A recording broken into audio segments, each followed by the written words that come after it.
Yeah, hello, ladies and gentlemen. An kini join. Cha berar ke jan gwa me. Ka gwe da chunga minani roi ni la wan ga ba. Roi da ba ku kwa this time. Nu ba kon chum gwe ja ne berar la mo ye ga tam de la jan. An question ne min berar question mati na kon. Kon ga nu ara. Tia ye kon no what is our differences? Ano differences allow da ne ngu ma che kular kon no tong nu ara.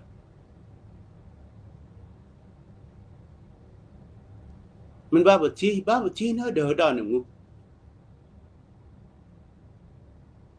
thi gì đâu đấy cái này đi con này là vào sụp nó report ni cái quý vị nói này đi con này lâu bị ran je lâu report nang je béวันnăng nó có hàng con này lâu để gan nuôi để cái lúa tin chia ngạch các bậc quân bậc quân này của nó này lâu quý cái nuôi để cái lúa đàn để cái lúa mà lâu để joy lâu sẽ chia mà ni cái lúa different than ngu kon kam ni kon ma kwana worker reality second thought in an in min bati no kon ma la chalo da na kon ga nuore ma yang roi ne ram ke lian ki nye jende la ra kon nuore ka jila yuzi ye la ngu won mi yeno go re jen word mo bi bu la we nan la yuzi je a kon ga nuore ba ne kon ba ne ke lo jani gure no en word mo la yuzi je di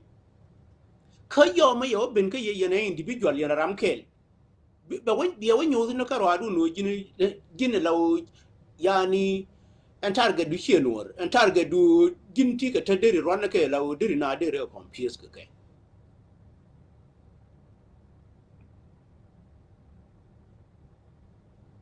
komedia mai ce exam nan ga kake gui nan ga kan haije no hel a gwan dia ni luna nuwari kan yam dia ni luna je no je nan wayi nan la da roi ni ke a lura na wayi nuwara nga ni be ke ta de ma la gui je no bana confuse ka je an ce na kon no what is the differences ni kon ga nuwara ngai kon differences ni kon me ni roi ni kon ngai kon ke taban sometimes te ka ta la wi sha kon confuse ke cha ji confuse ke wayi ma dong take away law nera mina ni law beka diara mi yal ka video du chia purchie lo du chia purchie de jinete ma dong mi no ne je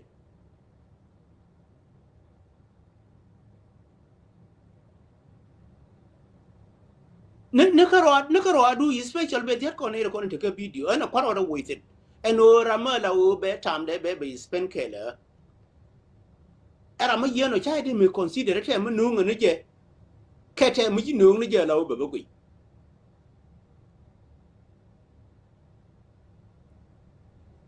yan ma ye je ka live dan ma chane kon struck go ake we mi ye je hajan we na ne la oji ne kon ake ne kon bi ro ai niam jang ma ya je ne dir mi yal ke win mo non tama ta na ne le de ro de ka ma dari chal ke iran ke ne kur na ne ya kap je us tama ji lom ni dial te le we ke ne tiafo ke us ke ne tiaf hala ne ma la dal ro dan kur na ne ke iran ji lom ni dial ko ne la tona lai ni ke arab ni ken ke jalam ni ken diaจะคนที่เอาหน้าตู้เขียนแกนยำขึ้นเนี่ยขึ้นเนี่ยว่ากว่านี้แก it's the same thing ก็การหนูรีคนนึงไงก็จะหนูวิ่งหนูวิ่งหนูแค่คนละกว่าละกอร์กันนะทาร์เก็ตกันกอร์กันนะการนั้นลูกมีลูกเชื่อมันนี่ชาวกอร์ตุกดูเลยการลูกเชื่อมันนี่กอร์กันนะ point เด็กก็เชื่อตุกดูเลยนี่ลูกน่ะรำแค่นี่ลูกน่ะ individual yang kwari koni ne ni ti koni la tin la kwa Iran gorga je no je ne bete enemy ni je kona ti afne ne kwa koni ne la tin tin de ni ken te ga tin dam ma ye je ta ma gad kon wi mo ne ta ma kwa koni te tin je dor je ni chal ke United Emirates je ti aforo di Iran ma ti gar mor tin yo ni ya ka juni je ta we din te we di ko win mon ma la ja yi o bi ngani bi ko longo la ko ni long na gon lom je ni la ko ni long na je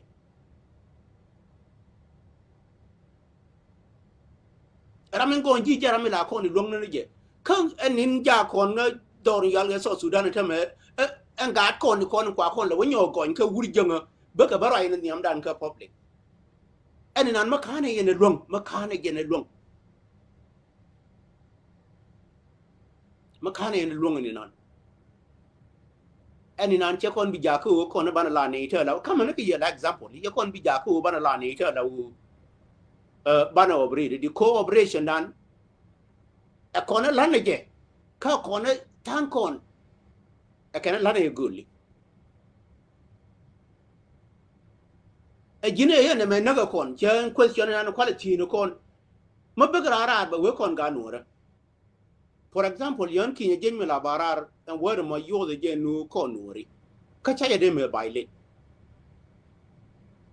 ma wajo baile ta ka apology ma du di ma ba nom chene jen dung ma mo lian nan be kam na ra la ne bat rama la wo mo wa ko je na kwa cha la ni je ke je ke ba ka no je la wo be ka le bat ma wajo baile cha ra ga ha che baile ko kon ban dan correct na ka rodan and then the more ban dan correct bi gar ma dong bi ko dong no bi depend an ba chi ko ma la ra ko na kon ga no ra mo ngu kama yewu je la wo be tera ma na mo dia na wa otro den ta ma gine a china de bi jo male wa yewu yo na wo me cha la rodan ga no ra mo ka ta ta na da gwen na otro da ya ni na ra me na ni la wo che mo dia cha furche da long lo da na ni je pu no nya no ra ka cheng no ra ka ra ma la wo no ri ba chang te ma ya lo ken ka ba kai chang la wo cheng de mung na ka ba mu da chen je de we de re da pe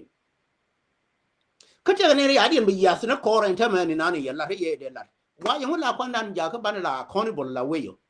why do we call ourselves like that kan wa ne ke ta ni ko ya dien gang doli ko jina min de we te jina je ya bala da ran for example word me la yo ne me kon ga no re me garma la wo mu ci yune wo ko na lam na ga no re a jaro ke tok doli chu ya biro di nyo bara kon ga no re nyo kanan ki ye jenya la wo dire jo na nya te me chi gwa ka ne kanan jen ni man ta ma ta ra ma de jo ne je a jina kam ne o jina ma yi ni mo ra ma ya polo ja ya kam ne no ingui je ne kon ga ti kon da fa ke nya te de ne no po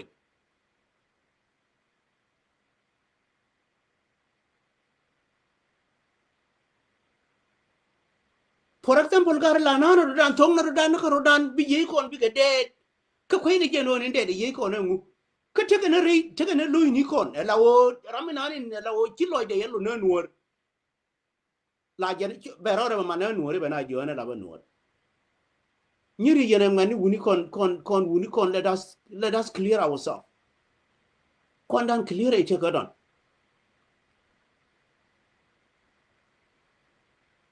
let us clear ourselves again bi kon kula set free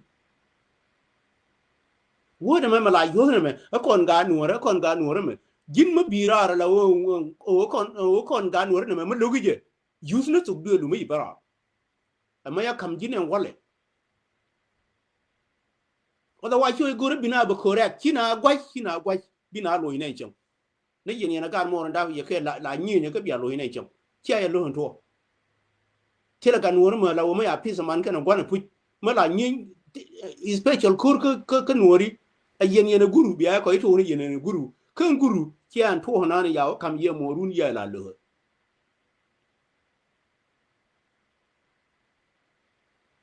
mai ko na wala mo erun bi loizin tila kai lo ko mo run ye jobe ye wad be an to be de ye ba nga mo goda mo run la mo mai ko na wala kala ba yi pan bi ga to ko bi mi be jo ga da me de bi lu ni to ko run ko to ye bi da ye bi mo goda du ana yen titi la yo ne titi ga wonta la yo ne rai rai ka tung nora la yo jijin la ko ni ling ne je the more ye ling the more you ja be a temptation be a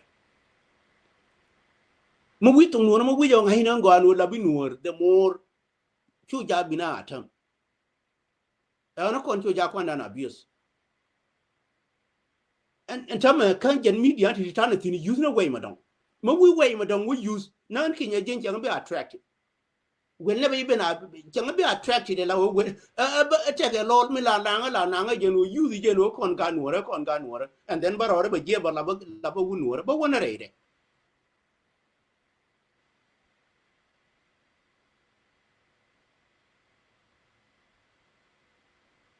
so an babu lune ne kon gwal ma yen no jin ma use gen la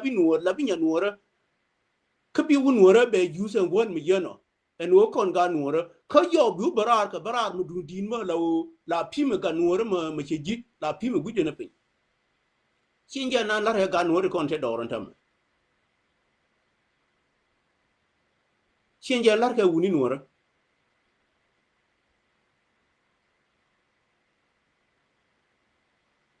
wuni nuor re di en che ben ka ben madon mani nan gore je gore lar ka wuni nuor ko an ken gen kana me jo cha bulong bad wun nuor re ma ben madon chang ya mam ne ga kur ba na jo ha ya kon mam wo de jo le ha be use bo ha ya kon mam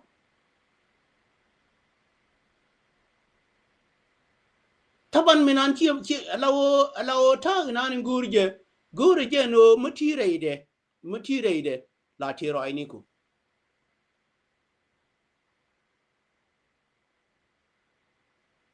ko there is a long run jo mala linge te mi chol ka history la tiro ai ku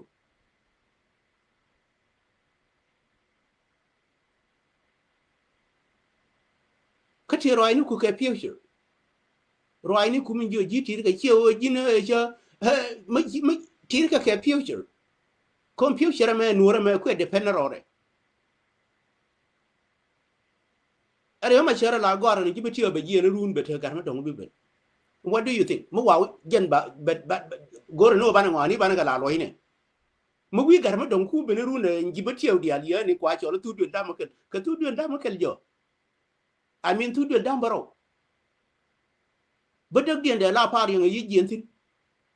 chor ka gwe no ke simple and difference is simple yen ko ana gwe ni je no ngi je no beti wo dire ka jien kon tin kon dia ngi ni je no dire du no ngi beti o ma che ka bo loin kwarta la o cha tu de li ko ni kwe na ken ta ya ka bo support da ken bi ngai ba no beti en to le yete ka gad beti to le te ka ne ko no ngala kwat ko win mon ma ne jang no ngoro dien dam mo tuk duen di be tuk duen tot be no dam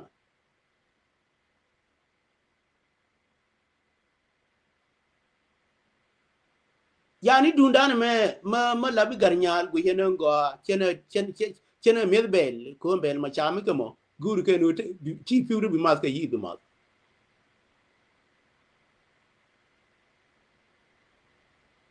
rew dani na lo bi lo no kontin o liu na tin pu liu gati ni tini liu dong ka yani ran liwe ba la dano bane luok kara ma ya yur ka kon nguni dene longtin ara ma yena ba ti ka longtin ti ka long ka odi bete ka memory duwe no ra du na me medan cha nang ne ya ko di no ye te kara ma nang ne je eno long du ma bi jal ka ji ka ngi du ko long ki long ka o tu bi je long na me na ni na lawo min nyot ka ji ran ka je sting ngi du ja long a chal ga long wi mo no mala ne ni ran e mala wa yero de longo chero de long chi ko ile ma ji me dan me yele wonen chero de long and then ba wala nga chero de long and you no kon let us not use abuse in ani la o karama la o nen to nore an go yake ne de kon la ro ko je to duel ma to duel ene de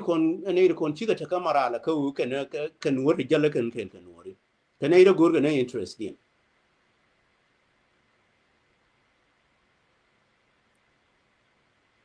ka Nuer interest che interest ka individual e interest Nuer kan dia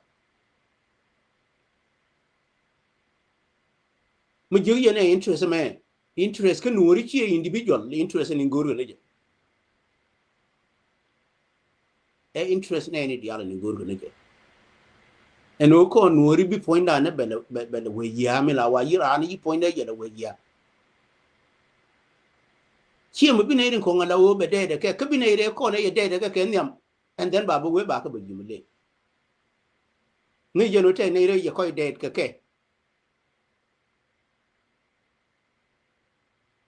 ka we ko de ke bi ka approve no ye ko de ke ye ente mo we ma ye la long we wuni gwe ne we ye mene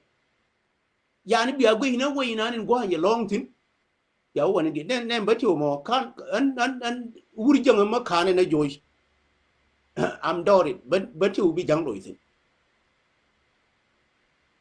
market from me jang nuora ken jang bi ka lo tin jibati o pankien ma en ti kon ya lele ken it show the reconciliation kam nikin ano ko ne o je chum na ko ne jibati o ta ma ya pe ne rodin and in an it show the reconciliation ka ngani bantio kon ta man yin kien cha bi le bo ne ke yata ga da ne ya ke ja ku ke na ba ka mi ke we me ji an ta ma ke ku to ga lawo and in bi ku benejen o minun ka gad batio mo ba bo lo jo o that's the serious case in an bana kon go ni gentam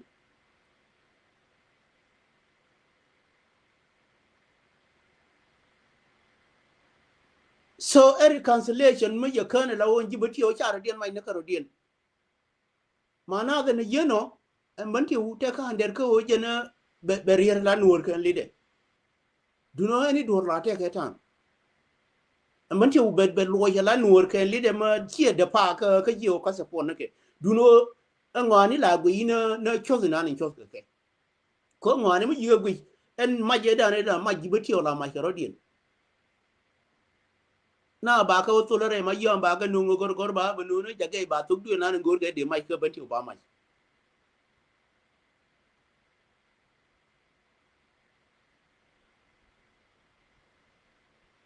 special nen to du nen dor yal ga dok cha ma jibe ti odiam kan ne ne yal nyong tin en ke ne kon ka dien mar ma je dar yal dok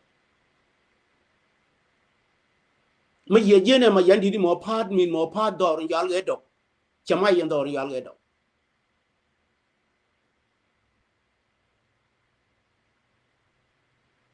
ka ma yiga wo jene ko ni ma yi ke ne ko ni cha nga je no ne ti ke ne ro ke lo yani bi je te na wur ma wur ka te ga ko ni ma yandi la lugu je ni nan large nyure ka nyure dole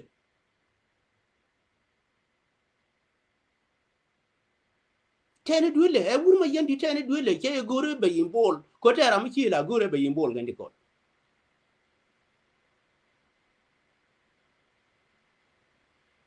kame ye je me ran mini me ko do na ko do na ga dungur mi yola gal wanyang me ran ko gal wanyang jara me de control ne ko no di ben ma yandi yani mi ye je ne me yana gwi finje kur dier mi yol ke kur man pala ni ko man pala we ma nyinya karan ko we ma kunye kwala kwino won ti we ma kwanya ka nyinya ka tun man pala ma dongo ko nguni je na idea en ka ri so ida kana latin no de la renera ma ngai lode eno tun man pala we ma te ma kwanya pin ko yana kwanya mo ka je na kur yani ma ya we ma yi tun man pala dong ma ye we je ne we ni al bi ko rum ni al ka je wi de long pin na kunye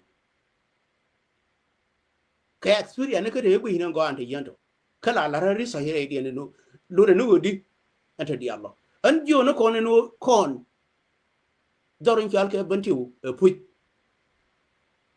there will be a chance no ba nga no ken any ran che nga che do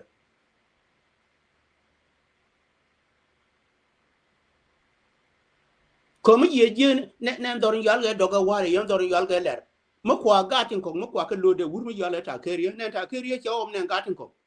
kon ta keriye gon kiriye de ye ben ko wur janga ba gatin ko ka kontin ko ka pa yam ti ko ba ga jo ye ne biya ga biya lo ha biya na ngin do yan mo ye je re nan mo wi jo wo gwi na jin da ngi ni je no ne ramina ya dab ke gori kedu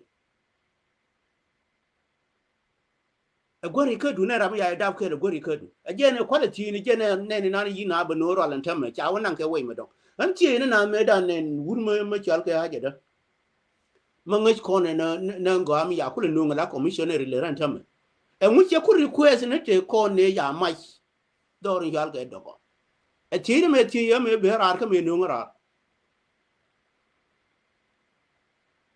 and instead be gore dogo bar dien marje jene mu che ku request ne te ko ne ya nan ka dogo ko ti ko ne ti la nan na ka code of law dunu ma ya nan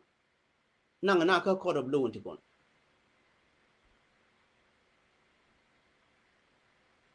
mu be le jone na se rambi nyo na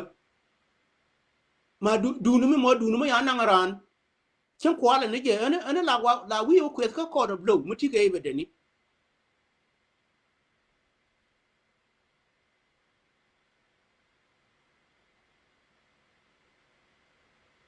yani my ya je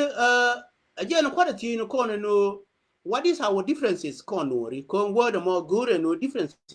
dan ngu ko ba nan mi cholo kono ri la baran bra ye kono ri men ngo hanan da ko jetin ke ngo ja ra ma dong nan bi ba chala nyin da ko jetin ngai ni je no te logo ne ngo ya da fe te logo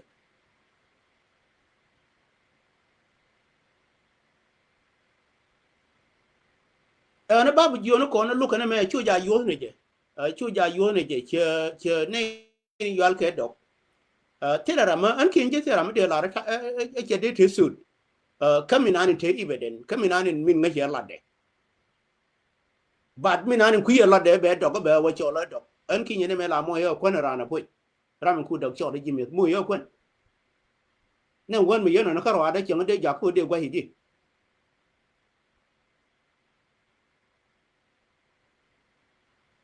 ma kon muchiran ga yu ja yena rame special be that an banti u chat depend ne an banti u kan leader ma ye je law luka mana ne right karan kan luka min right karan madon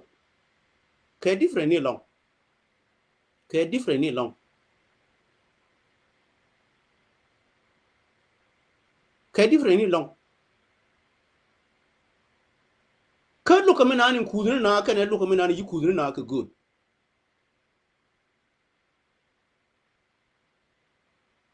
ko de kula na kan jan raye da ne me tinyiri nor te gatin ne nya kudan wo jo ka mi la ku de yenen kan chi mori ani nan dir lar ka matama ma lar ka na ma kwala na gwa de ko ana yi jo na de yenen wa lo ya ka ga kam ni kun la jindiri we diri luk de diri lu ko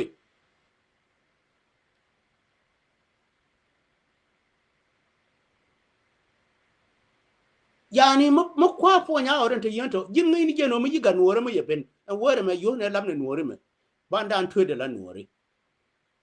ma yo ne ma ra ma bek da wo be ba chala ina ayu titin biya gara gani yara ban ma ra ma bek wo be ba oraran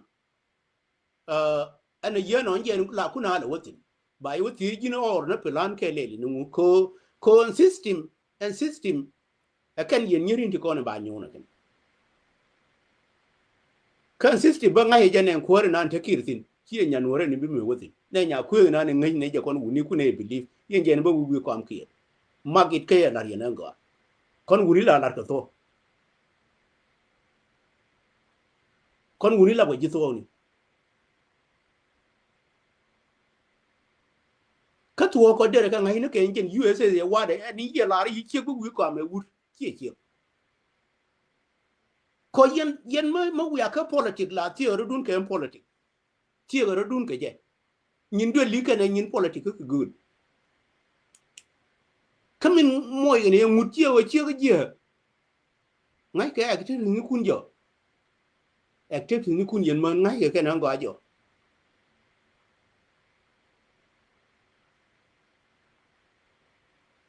ne we ta ne ti ne la re ro ne ya ko ka mi chi ke je che jien from dir mi yal ke century ni che wo ka dike ni katile wurmu do je no de nyimane de position de reje tele ja ka wuni no tele wurmu do nyimane no position de reje me ye je ka mentality da kon wuni no no mi nyan no ma yaro ya je kane la yara ma ngen ko me yaro ya je chan la yara ma ngen ko e chawna kaka na ida gorga na ba ni me da ne mission ko de ka wuti ne bad gorga endi o ba ka muy ke salary gorga je na ka wut de ko wo ka mission ko kon ja da wore util ka chiek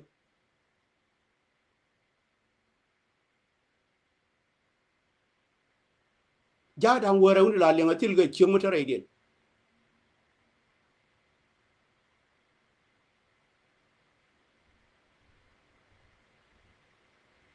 min tin ba chia bi la ra ja ne nyer ne la ba nyet gura cha ka ya nyet gura ka biya wuni biya ka chalan ka dere we biya ka abis ga ta ra ma la wo kwa ile cha ka nyet de fuji la wo den dir wa abis ne fu chena min mi la gor ka wut la gor no respect ti la ma dong ma gor ye gor o de che ka abis a jen wer ba la ku kon la wanang na re ri ni phim ngi jibu wang du ba kan ra ko jini che de respect no ngi ji cheng ba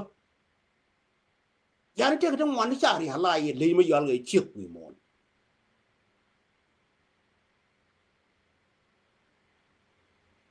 ma yi man da ba ye man da ba me da ne yi bara I support her 100% kai mean it ma ye bara la o ne da ne shi de ba la o shi de wo gwa ta kon kena ko nang na pai che na ni cheng ma go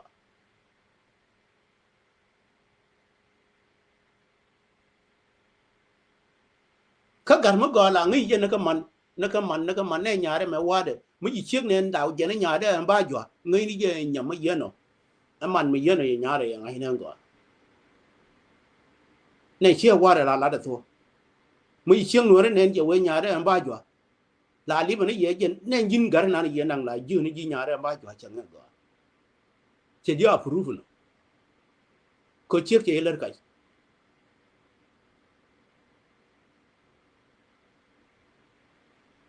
kon ma yandan bi approve ka te na ni te ka kon ka te go ka tan le ka te to te tin e bana da no approve ka mu yi mo je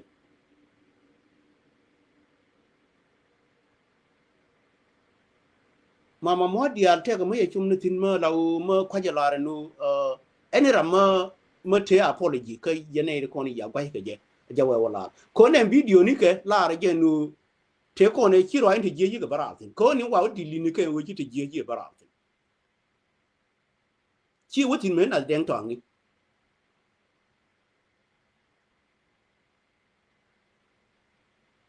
ban me ya bara ya na jo te ko ne chala te put gan mar ke ni mar cha ka wush cha ka delete ra ma chi ka wo ma chi ka server la jen mo we ka no ngra ra run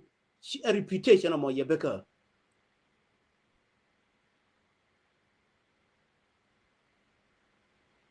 ka win mon biran pala ka di biran pala ka clarification de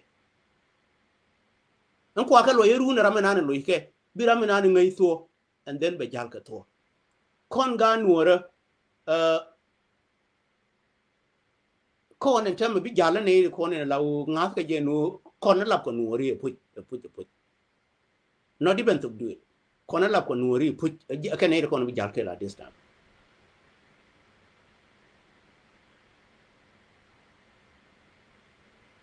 possible lo la ye ba cha support ne nya tie me be ngi je no me ne to do it be ba ma mo di aranti te ke nyima ni ko te gan ma ni ne to do it be ma mo di ka ma mo di al ye ko ba kon di al kon do me you we look no differences ka ngwani nya tie la ne je no ne to do it be aranti e nya bi le kon te ka gan ma ni ke ne nyima ni nya bi le kon te jel ke ka nya tie telar ke nyin yen la ke le ken kaya ko la ye ke long run ago I guess about like 5 years ago you know la ngode nu rame te garman me jel ke taban te ke won ma la wo use ke look me nanin kamat ma biya ja ngai baka tong nora me nanin kamat la wi jo use we kon ngani kana tan tine ma ya tok chama re jang no ken jang ba kon na kon wori yani mu wi using word na na kon ngani ka yo biel wo nyona ke de pinye no word na na je na chi word ma la wodir use biro la wo nyona te dor la jin yani mu ye jeng word ma chu ja use ye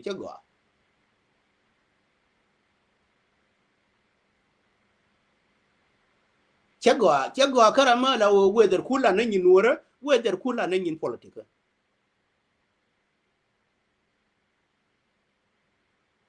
so minana mala take a frustration kala take a jealousy ne o nyami yale nya le ba chu de wonu nge ne do nyi na nyin do ke de ko do nya nyin ngani chena mina nyin en twari kon ka ga no re dia do nya ke la le ke chu de it the same ba ka nyami chal ga ha da ka nya ndaw ba doing the same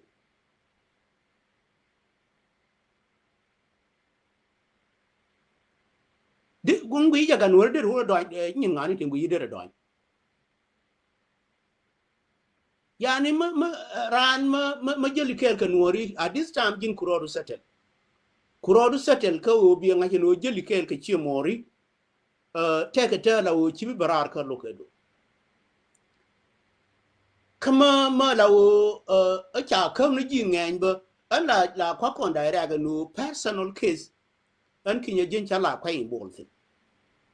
personal case cha la kwa in bol kat ma du na ba chara ma dong cha la go re be in bol into it ma konaran an protection la la re jalan ma du na no bi kurnu ka be ya no cha ne ra kong cha ka le ko engine protection we mu wi jo protect en in personal la mo la bi ga no ka public bina jo ni la da a jena mo de we de rete ta to cha we cha ka te kwa destroy in a way more 20 time mo bi ka personal ma re ni ra jo la personal ma ri ra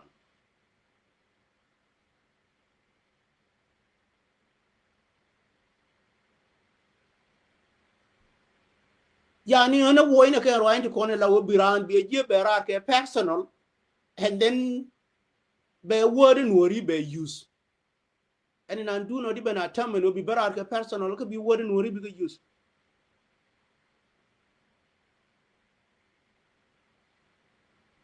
ana kon da ria direct ke dir mi yal ke ro into ko ne lat kon ke the more mo wana ka using to yento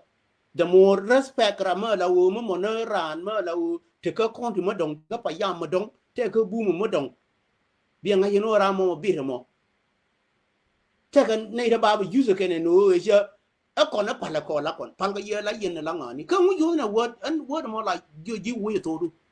kon na pala ko la kon ka mu la use word mo chal ga no ri mo mu la use word bi we ko no ri mo an chaje guru no bo long an guru no bo kon mo ke direction kon ga no kon te ka live video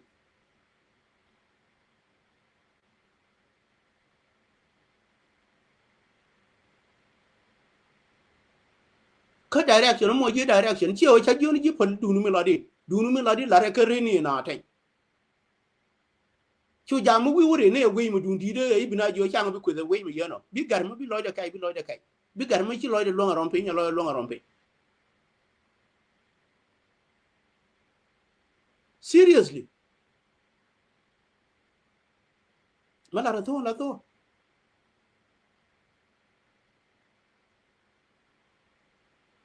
again direction na ngo re no 2026 lana la work a different direction lana channel li kon lana ga de chen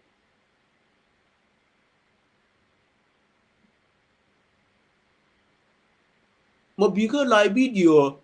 cho ja bi ra ri ba ra ko ba ba ling ma bi ra no no ri bi ga ba lar mi na ba ba ling ke ne no nguni de ga te ka nguni yi ga de te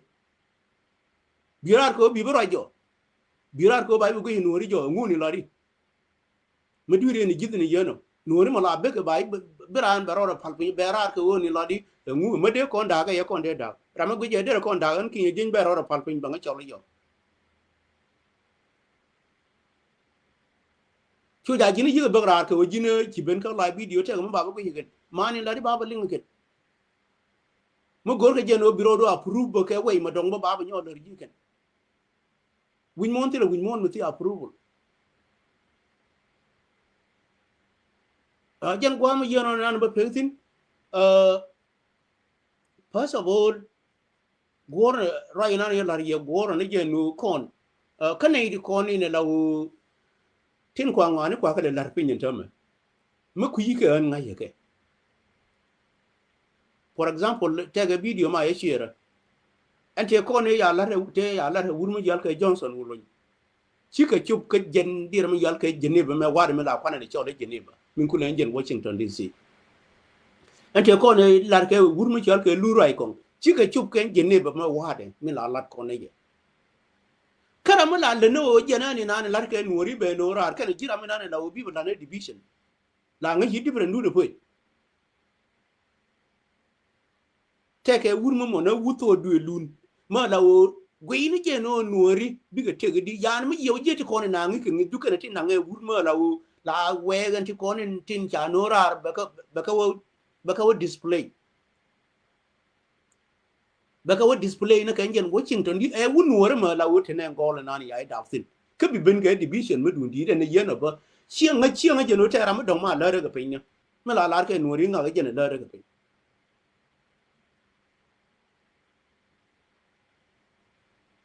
background gamen tengi de je ni tengi de engine the very important one chianga je no tera ma la ka pinya no ne te ko ni min ya ka play ka Washington DC intama ka dol UN nan ene larke wulon ba ka na mun man pale ni ya play ene larke lurai kon e ya ko na e warning cha play kan ti kon ngani ti kon kwa ko ja ko kena bi ka chum na ka high level ka ganora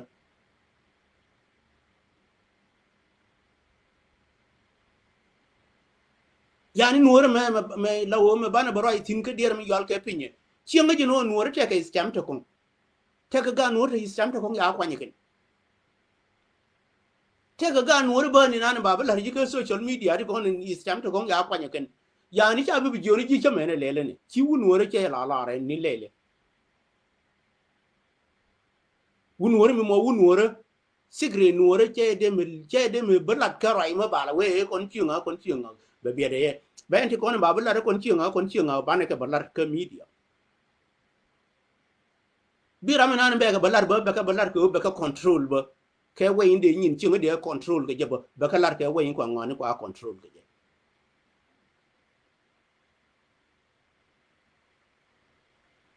yani kon ngai ne jeno ngidan ran ma jeno ngidu ke ken ngin nga ke different ke totally different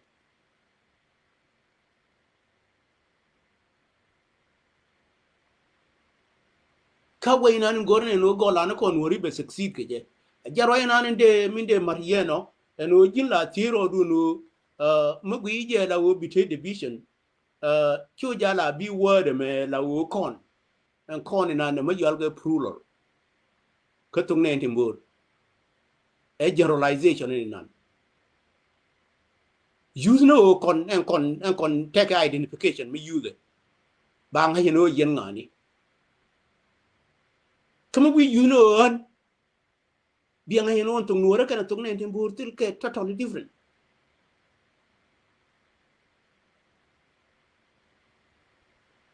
we je ba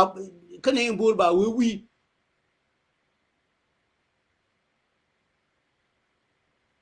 again la yo na bana we kon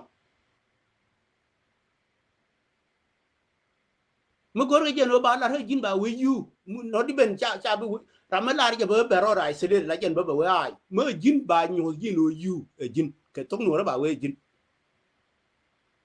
yan ma la we ne to ka wai ne me diri simple pai na ka to du me chi ling nan ko you jin ke to wa no iron simple and period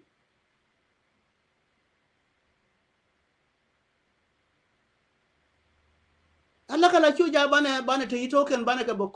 bana ka la bana ba ja ko bana